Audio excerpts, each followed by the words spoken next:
Alright, in this video we're going to consider the sequence 7, 12, 17, 22, etc.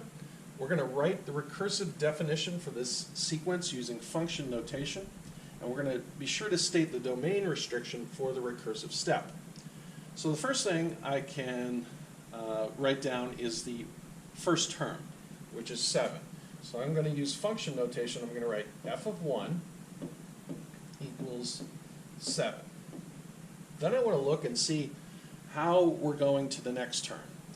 And it looks like we're adding 5, because 7 plus 5 is 12.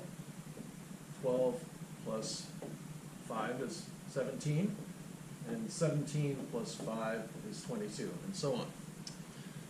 So I can say that the nth term, and I can use function notation writing that as f of n, equals the term before it. That's going to be f of n minus 1 plus 5. And we want to include our domain restriction. Now this is obviously not going to apply to the first term because you don't have a term before the first term to add 5 to get to the first term. So it's only the second term and on. So we're going to say for n is greater than or equal to 2. And this here is going to be my recursive definition for this sequence.